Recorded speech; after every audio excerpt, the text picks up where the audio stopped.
नमस्कार दोस्तों, मैं अमन चौधरी गुरबानी इंस्टीट्यूट के ऑनलाइन प्लेटफॉर्म पर आपका हार्दिक स्वागत है। दोस्तों, आज हम लोग सीटेट 2023 के अंतर्गत ईवीएस के टॉपिक को कवर करेंगे और ईवीएस में हमें क्या क्या टॉपिक पढ़ना है, किन किन क्वेश्चन को हम कितनी आसानी से करेंगे, कैसे कैसे उनको पढ़ेंगे, कैसे उनका रिवीजन करेंगे ताकि हम अपने एग्ज़ाम में अच्छे से अच्छे नंबर गेन कर सकें। यानी कहने का मतलब है कि अगर आने वाले समय में 1/4 की भी बात करते हैं, जैसा कि यूपीटेट के पहले एक नोटिस आया था कि अब सुपरटेट की वैकेंसी में 1/4 जुड़ेंगे, तो उस अकॉर्डिंग भी अपने आप को तैयार करें तो हम कम से कम 130 से 35 नंबर लेकर आएँ, जो कि हमारे आने वाले समय में ये 1/4 लेता है तब भी हमें कोई दिक्कत का सामना ना करना पड़े और आसानी से हम अपनी सीट को कंफर्म कर सकें। तो आज हम लोग ईवीएस के टॉपिक, पहले हम टॉपिक देखेंगे हमारे क्या क्या टॉपिक हैं, फिर पर्टिकुलर एक एक टॉपिक लेके हम अपनी तैयारी को जारी करेंगे। तो आइए ईवीएस के टॉपिक में देखते हैं।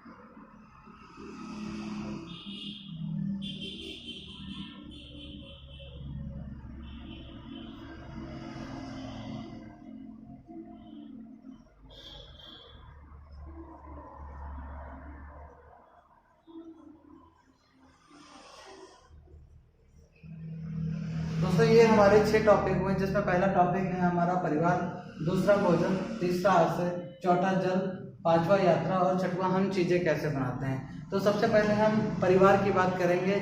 हम सबसे पहले परिवार को लिखेंगे। परिवार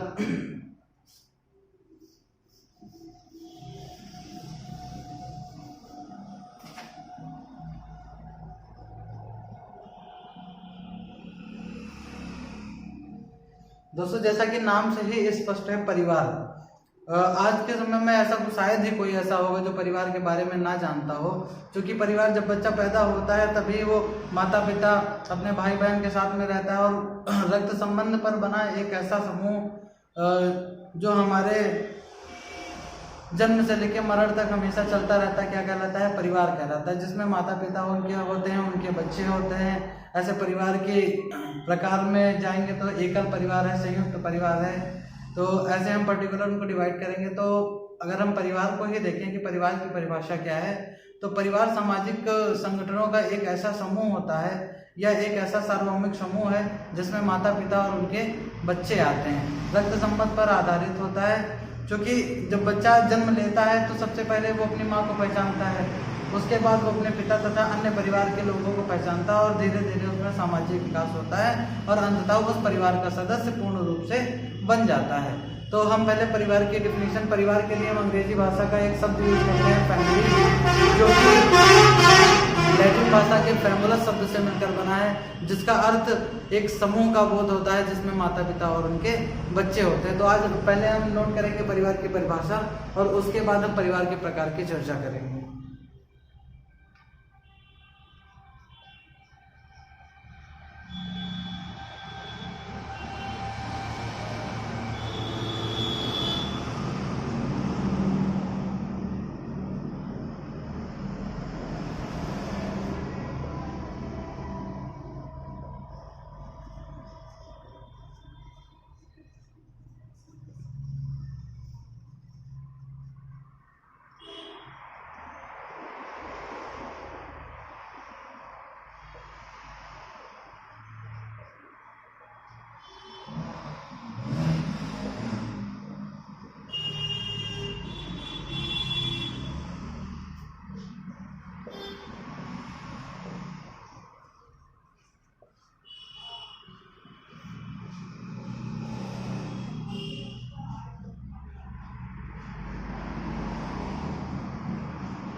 जैसा कि हमने परिवार की परिभाषा को नोट किया, तो परिवार शब्द अंग्रेजी भाषा के फैमिली शब्द से बना है, फैमिली, जो कि लैटिन भाषा के फैमुलस, FAMULAS, फैमुलस शब्द से बना है, जिसका अर्थ या तात्पर्य एक ऐसे समूह से है जिसमें माता पिता एवं उनके बच्चे सम्मिलित होते हैं। यानी परिवार शब्द अंग्रेजी भाषा के फैमिली शब्द से बना है, जो लैटिन भाषा के फैमुलस शब्द से बना है, जिसका अर्थ या तात्पर्य एक ऐसे समूह से है जिसमें माता पिता एवं उनके बच्चे सम्मिलित होते हैं। जहाँ परिवार की बात की जाएगी वहाँ परिवार से 2 क्वेश्चन हमेशा सीडेड के पेपर में पूछे जाते हैं। उन 2 क्वेश्चन को हम नोट के रूप में लिखते हैं।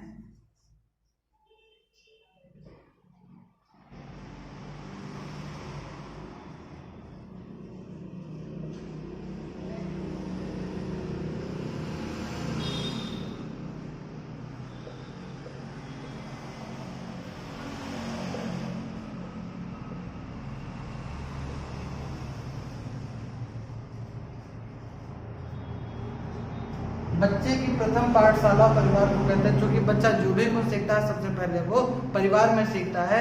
और जैसे कि हम स्कूल में पढ़ने के लिए जाते हैं तो वो हमारी पाठशाला हो गई, लेकिन जो भी कुछ जीवन में जो भी कुछ सीखते हैं, जो भी कुछ हम ग्रहण करते हैं, सबसे पहले हम अपने परिवार से सीखते हैं। इसीलिए हम बच्चे की प्रथम पाठशाला परिवार को कहते हैं। दूसरा पॉइंट हम देखते हैं,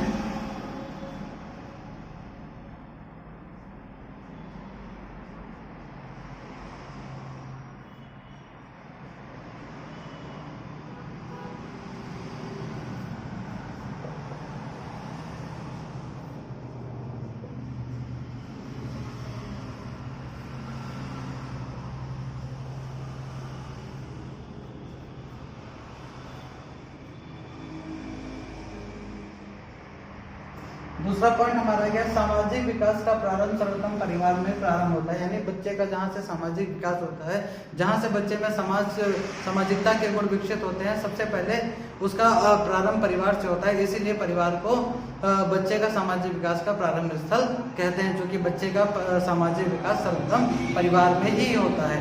बच्चा सबसे पहले अपने माँ को पहचानता है, माँ के साथ वो अपने पिता को पहचानता है, फिर परिवार के लोगों को पहचानता है, और वो एक समय बाद सीख जाता है कि हमारा परिवार है, और उन लोगों के बीच में घुल मिल जाता है, यानी उसमें सामाजिकता का भाव विकसित हो जाता है। तो ये सामाजिकता का विकास सबसे पहले कहाँ होता है? परिवार में होता है।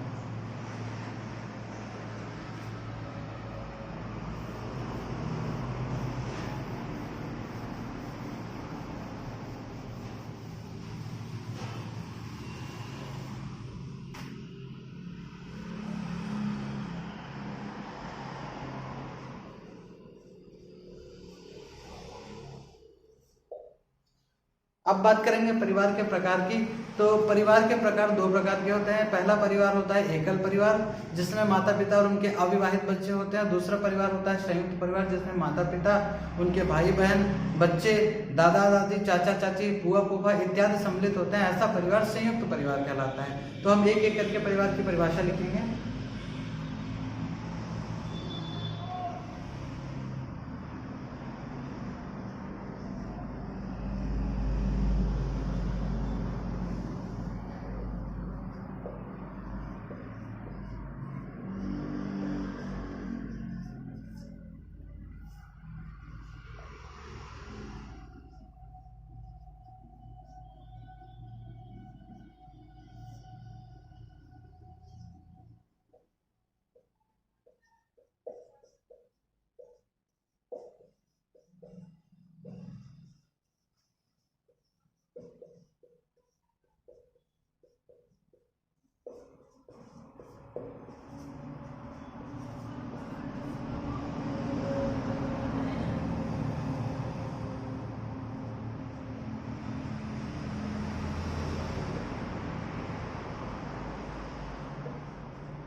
बात करेंगे एकल परिवार की। तो एकल परिवार एक ऐसा परिवार होता है जिसमें माता पिता और उनके अविवाहित बच्चे या उनके बच्चे सम्मिलित होते हैं, एकल परिवार कहलाता है।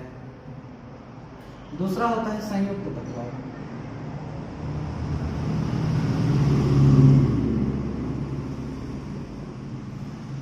जैसे कि एकल परिवार में माता पिता और उनके बच्चे सम्मिलित होते हैं, वैसे ही संयुक्त परिवार में माता पिता, उनके भाई बहन, माता पिता के भाई बहन यानी बच्चे के चाचा चाची, बुआ फूफा, दादा दादी इत्यादि सम्मिलित होते हैं। ये सब कहलाते हैं संयुक्त परिवार के अंतर्गत आते हैं।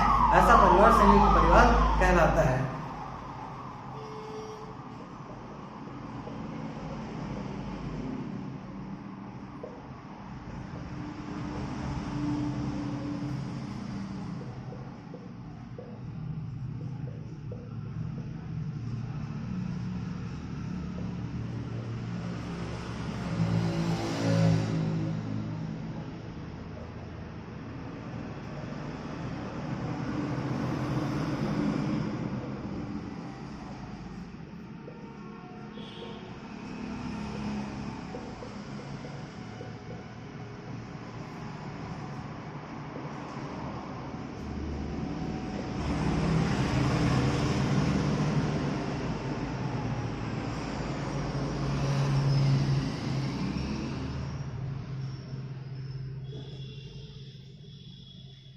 संयुक्त परिवार में ऐसा परिवार जिसमें माता पिता, चाचा चाची, बुआ फूफा, दादा दादी आदि सम्मिलित होते हैं, संयुक्त परिवार कहलाता है। परिवार जो कि रक्त संबंध पर आधारित होता है, जहां हमारे खून के रिश्ते होते हैं उन्हीं से मिलकर हमारा परिवार बनता है। तो इन खून के रिश्तों के अंतर्गत एक ही खून के रिश्ते से माता पिता उनके बच्चे हो गए, ठीक, ये हमारा एकल परिवार में है। ऐसा परिवार जिसमें माता पिता, चाचा चाची, बुआ फूफा, दादा दादी आदि सम्मिलित होते हैं, ये हमारा संयुक्त परिवार के अंतर्गत आता है।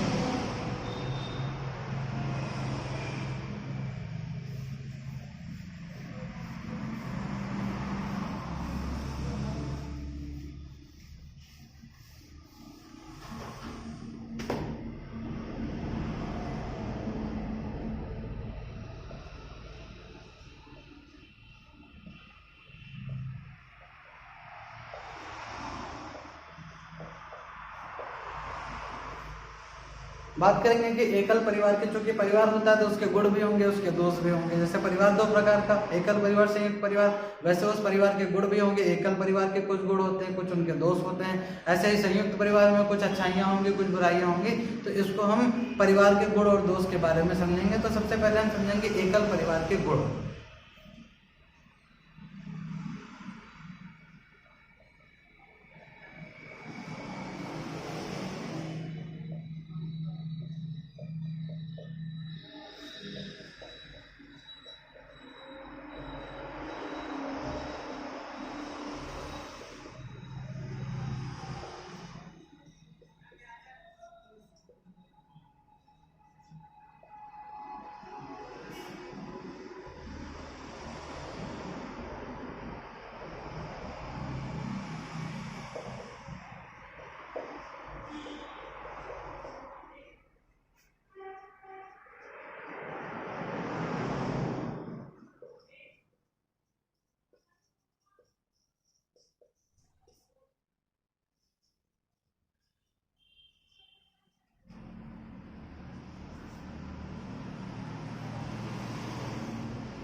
एकल परिवार के गुणों के अंतर्गत हम देखेंगे कि एकल परिवार के लोग अधिक आत्मनिर्भर होते हैं। चूंकि एकल परिवार है, अब इसमें माता पिता और उनके बच्चे हैं, कमाने वाला भी एक ही है, संभालने वाला भी एक ही है, तो वो अधिक आत्मनिर्भर होता है। इसमें हम किसी चीज़ पर डिपेंड नहीं होते, किसी दूसरे व्यक्ति पे हम डिपेंड नहीं है कि हमें ये काम करना है तो हमारा काम कोई दूसरा कर देगा, यानी हमें करना है तो हमें ही करना है। हमारे अंदर आत्मनिर्भरता के गुणों का अधिक विकास होता है और हम अधिक आत्मनिर्भर हो जाते हैं, क्योंकि सारी जिम्मेदारियां हमें अपने ऊपर ही होती हैं। दूसरा पॉइंट है, एकल परिवार में लोगों के नागरिक गुणों का विकास अधिक होता है, क्योंकि वो एक ही साथ रहते हैं, एक दूसरे के साथ रहने के साथ उसके एक दूसरे की जिम्मेदारियों को समझते हैं और आत्मनिर्भरता के गुण इधर अधिक होते हैं, इसलिए नागरिकता का विकास भी अधिक होता है। तीसरा पॉइंट है, एकल परिवार के लोग अधिक खुश रहते हैं, क्योंकि यहाँ अधिक जिम्मेदारी नहीं होती है, अधिक जवाबदेही नहीं होती है, हमें दूसरे को क्या जवाब देना है, हमारा छोटा सा परिवार है, हम उसी में खुश हैं। इसीलिए हमेशा कहा जाता है छोटा परिवार सुखी परिवार। इसका मतलब यही है कि एकल परिवार के लोग अधिक खुश रहते हैं।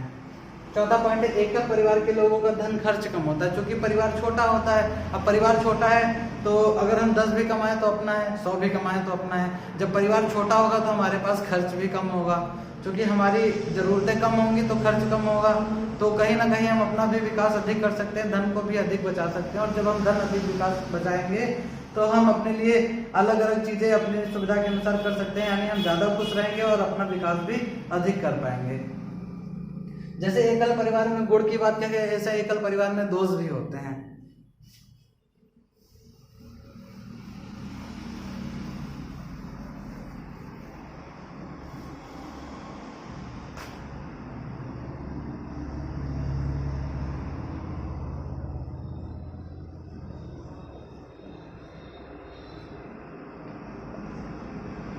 देखिए, कहीं ना कहीं जिन चीज़ों से हमें लाभ होता है उन चीज़ों से कहीं ना कहीं हमें हानियां भी होती हैं। जैसे एकल परिवार खुश तो रह सकता है ज़्यादा, धन का कम खर्च भी उसके पास कम होगा, अपना विकास अधिक कर लेगा, नागरिक गुणों का विकास भी अधिक होगा और सामाजिक गुणों का विकास यहाँ पे कहीं ना कहीं संयुक्त परिवार के लोगों की अपेक्षा कम होगा। जिम्मेदारियां एकल परिवार के लोगों में अधिक होती है, जबकि संयुक्त परिवार में हम काम को बांट भी सकते हैं, अपना काम हम दूसरे से भी करवा सकते हैं। यदि घर में बच्चा होता है तो एकल परिवार के बच्चे जो होते हैं वो कहीं ना कहीं उनको उतना लाड प्यार या उतनी सुविधा नहीं मिल पाती हैं जो संयुक्त परिवार के लोगों में। जैसे 2 लोग हैं घर में, हस्बैंड वाइफ कमाने वाले, अब उनका बच्चा पढ़ने वाला है तो या तो बच्चे को छोड़ के जाएंगे या तो बच्चे को स्कूल नहीं भेजेंगे, अपने साथ लेके जाएंगे। तो ऐसे में अगर संयुक्त परिवार है तो हम दूसरे के सारे अपने बच्चे को स्कूल भेज देंगे, दूसरे से मंगा लेंगे और कहीं ना कहीं हम उस बच्चे को साथ साथ अधिक विकास दे सकते हैं। तो जिस हिसाब से एकल परिवार में गुण भी होते हैं उस हिसाब से एकल परिवार में दोष की भी संभावनाएं होती हैं। पहला बात करेंगे